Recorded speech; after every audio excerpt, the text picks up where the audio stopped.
अपनी रूमानी अदाओं से सिने दर्शकों को दीवाना बनाने वाली बॉलीवुड की ये अदाकारा 60 और 70 के दशक की सबसे खूबसूरत और बेहतरीन अदाकाराओं में से एक थी।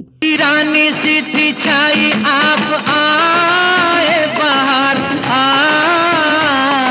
आई। ये अभिनेत्री अभिनय से ज़्यादा अपने ख़ास हेयर स्टाइल को लेकर पॉपुलर हुई थी।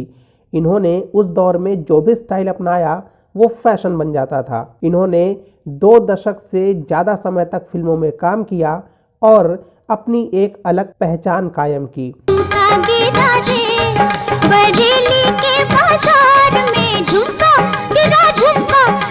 इस अदाकारा की ज़िंदगी की शुरुआत तो बहुत हसीन और खूबसूरत थी, बिल्कुल एक महकते और खिलखिलाते फूल की तरह, लेकिन ज़िंदगी का अंत बहुत तकलीफ दे रहा, बिल्कुल एक मुरझाए हुए फूल की तरह।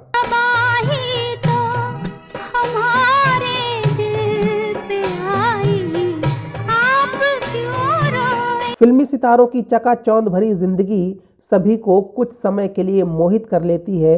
इनका स्टारडम और रुतबा देखकर कई बार तो लोग इन्हीं की तरह बनने का सपना देखने लगते हैं।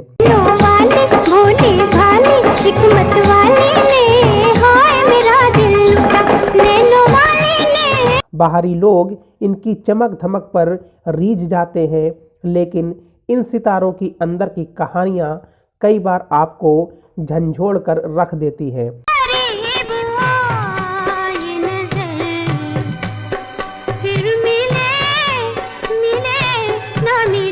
ऐसा ही था इस अदाकारा के साथ भी।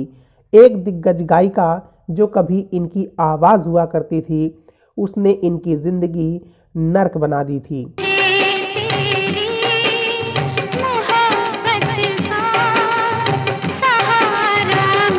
आज हम जिस अदाकारा की बात कर रहे हैं वो है साधना शिवदासानी, जिन्हें सिने प्रेमी साधना के नाम से जानते हैं।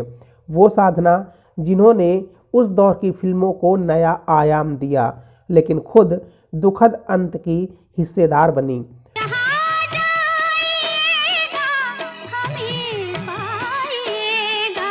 आज हम साधना की जिंदगी के बारे में कुछ ऐसी बातें बता रहे हैं जिसे जानने के बाद आप भी हैरान रह जाएंगे। तो आप बने रहिए हमारे साथ, और अगर आपने अभी तक हमारे चैनल फिल्मटेनमेंट को सब्सक्राइब नहीं किया है तो ज़रूर कर लें। नमस्कार दोस्तों, मैं हूं आपका दोस्त आलोक कुमार शुक्ला। साधना जी का जन्म 2 सितंबर 1941 को कराची में हुआ था। एक सिंधी परिवार में जन्मी साधना अपने माँ बाप की इकलौती बेटी थीं। वो बहुत ही लाड़ प्यार से पली थीं। उनके पिता ने उनका नाम साधना इसलिए रखा क्योंकि 40 के दशक की मशहूर एक्ट्रेस साधना बोस उनकी फेवरेट एक्ट्रेस हुआ करती थीं।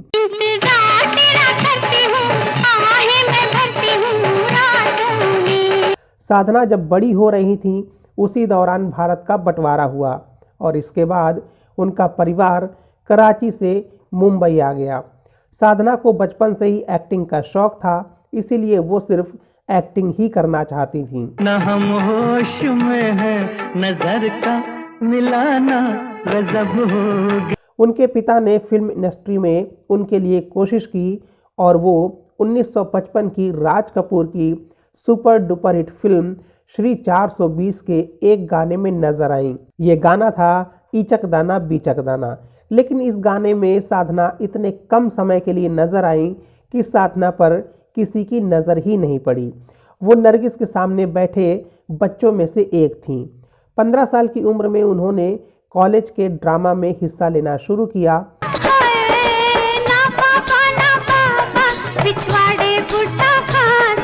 इनका टैलेंट ज़्यादा दिन तक छिपा नहीं रह सका।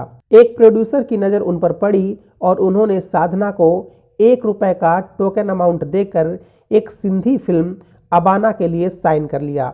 यहाँ पर किस्मत ने एक अलग ही खेल खेल दिया।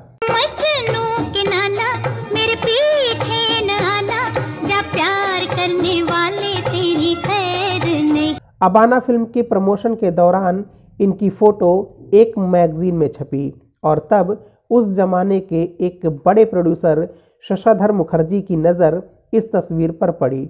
मुखर्जी जी इन्हें फिल्मालय एक्टिंग स्कूल ले गए और अपने बेटे जॉय मुखर्जी के साथ फिल्म लव इन शिमला में इन्हें लॉन्च किया, जिसे डायरेक्ट किया था R.K. नैयर ने।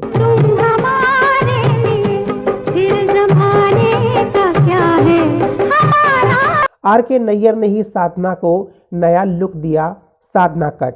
दरअसल साधना का माथा बहुत चौड़ा था, उसे कवर किया गया बालों से। उस स्टाइल का नाम ही पड़ गया साधना कट। ये फिल्म और साधना का ये लुक दोनों ही सुपरहिट साबित हुए और फिर साधना ने कभी पलटकर नहीं देखा। चाहे विमल राय के साथ आई फिल्म पर्क हो, देवानंद के साथ आई फिल्म हम दोनों हो या फिर राजेंद्र कुमार के साथ आई फिल्म मेरे महबूब हो, हर फिल्म में साधना ने अपनी एक्टिंग से कमाल कर दिया था। बदले में प्यार दिया है। फिल्म वो कौन थी को भला कौन भूल सकता है। उस फिल्म के सारे गाने हिट हुए थे। मदन मोहन साहब का संगीत, लता जी की आवाज़, राजा मेहंदी अली खान साहब के बोल और साधना जी का अभिनय, सब कुछ कमाल था।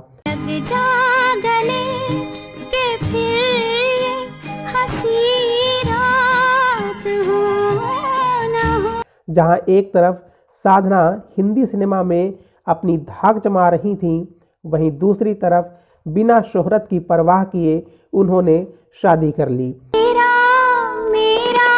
प्यार अमर। फिल्म लव इन शिमला के सेट पर साधना निर्देशक R.K. नैयर के प्यार में गिरफ्तार हुई और उन्होंने R.K. नैयर से शादी कर ली।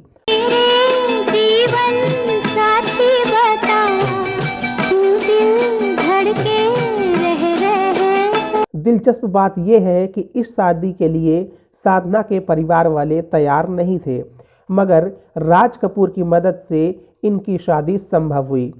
साधना ने मल्टी स्टारर फिल्म वक्त में भी काम किया। इसी बीच उन्हें थायराइड हो गया और वो इलाज करवाने अमेरिका चली गईं। सबको लगा कि साधना अब कभी लौटकर नहीं आएंगी, उन्होंने फिल्म इंडस्ट्री को अलविदा कह दिया है, लेकिन वो वापस आई और वापस आकर उन्होंने फिल्म इंतकाम में काम किया। ये फिल्म सुपरहिट साबित हुई। इसी के साथ आई फिल्म एक फूल दो माली और गीता मेरा नाम फिल्मों ने भी बॉक्स ऑफिस पर खूब कमाई की और फिर इसके बाद साधना जी फिल्मों से धीरे धीरे दूर होती गईं। उनका कहना था कि मैं सिर्फ बतौर हीरोइन ही फिल्मों में काम करूंगी, किसी भी हालात में चरित्र अभिनेत्री बनकर नज़र नहीं आऊंगी। हर हीरो के साथ उनकी जोड़ी खूब हिट रही, चाहे वो शम्मी कपूर हो, संजय खान हो, देवानंद हो, राजेंद्र कुमार हो, मनोज कुमार हो या फिर सुनील दत्त हो। 60 और 70 के दशक में साधना के दीवानों की कोई कमी नहीं थी। Director R.K. नैयर ने साधना के लुक्स के साथ काफ़ी एक्सपेरिमेंट किया था। उन्होंने नई नवेली हीरोइन साधना को नए हेयर कट के साथ सिनेमा के पर्दे पर उतारा। साधना ने टाइट चूड़ीदार कुर्ता और सलवार कमीज से लोगों के दिलों में खास जगह बनाई, जो 70 के दशक का फैशन ट्रेडमार्क भी बना रहा। अपनी थायराइड की बीमारी को छुपाने के लिए उन्होंने अपने गले में पट्टी बांधकर अक्सर गले में दुपट्टा बांध लेती थीं। यही साधना आइकन बन गया और उस दौर की लड़कियों ने भी इसे फैशन के रूप में ले लिया। साधना और R.K. नैयर की केमिस्ट्री लाजवाब थी। दोनों एक दूसरे को अच्छी तरह समझते भी थे, तभी तो साधना ने R.K. नैयर को अपना हमसफर चुना था। साधना 30 सालों तक R.K. नैयर के साथ रहीं, लेकिन 1995 में R.K. नैयर ये दुनिया छोड़कर चले गए और साधना बिल्कुल अकेली रह गई। अकेली इसलिए क्योंकि उनकी कोई संतान नहीं थी। अपने पति R.K. नैयर के मौत के बाद 20 सालों तक साधना बिल्कुल अकेली रही। वो कहती थी, जिस लड़की के साथ उसका पिता ना हो, भाई ना हो और पति ना हो, तो दुनिया उससे बहुत ही खूंखार नज़रों से देखती है, बहुत सताती है, बहुत रुलाती है और बहुत तड़पाती है। मुसीबत जब आती है तो चारों तरफ से आती है, पति की मौत के बाद से साधना की जिंदगी में भी मुसीबतों ने प्रवेश कर लिया। उन्हें इस बात का अंदाजा नहीं था कि एक लंबी जंग अभी उनका इंतजार कर रही है और उम्र के आखिरी पड़ाव में उन्हें कोर्ट कचहरी के चक्कर काटने पड़ेंगे। दरअसल ये विवाद किसी और से नहीं बल्कि बॉलीवुड की मशहूर गायिका आशा भोसले के साथ था, जो उनके लिए अतीत में दर्जनों हिट गाने गा चुकी थीं। संपत्ति को लेकर शुरू हुआ विवाद साधना के लिए काफ़ी तकलीफ दे रहा। ये संपत्ति आशा की थी। मुंबई के खार स्थित संगीता नाम के जिस बंगले में साधना ने अपनी ज़िंदगी के 50 साल गुजारे थे, उसी बिल्डिंग में रहने वाले एक बिल्डर ने आशा भोसले को मोटी रकम देकर बिल्डिंग का ग्राउंड फ्लोर खरीदने का प्रस्ताव रखा, जिसमें साधना भी रहती थी। यहीं से उन्हें बाहर निकालने की कवायद शुरू हो गई। आशा भोसले घर बेचने को तैयार हो गई। बिल्डर ने साधना को निकलवाने के लिए तरह तरह के हथकंडे अपनाने शुरू किए। उन्हें घर की छत या बगीचे में जाने की इजाज़त नहीं थी। कहा तो ये भी जाता है कि उसने घर में घुसकर साधना को जान से मारने की धमकी भी दी थी। इस दौरान साधना ने अपने दोस्त और इंडस्ट्री के लोगों से काफ़ी मदद मांगी, लेकिन उनकी सहायता के लिए कोई सामने नहीं आया। अंत में साधना ने पुलिस में एक शिकायत लिखवाई। इसके बाद पुलिस ने उस बिल्डर को गिरफ्तार किया। साल 2012 में आशा भोसले ने साधना पर केस कर दिया। कोर्ट के चक्कर लगाते लगाते साधना काफ़ी हार चुकी थी। जब उन्हें अपनी गिरती सेहत का ध्यान रखना था, तब वह पूरी तरह परेशानियों से जकड़ी हुई थी। अंत में साधना ने अकेलेपन में ही तकलीफ देह जिंदगी को अलविदा कह दिया। फिल्मों से संन्यास लेने के बाद साधना जी फिल्मों की तरफ नहीं लौटी। हालांकि इनकी इच्छा बतौर डायरेक्टर या प्रोड्यूसर फिल्मों से जुड़ने की भी थी। यकीनन साधना जी का अभिनय, इनकी मुस्कुराहट, इनके जज्बाती सीन, इनका डांस, सब कुछ शानदार रहा। भारतीय सिनेमा के इतिहास में साधना जी जैसी ना कोई थी और ना ही शायद कोई होगी।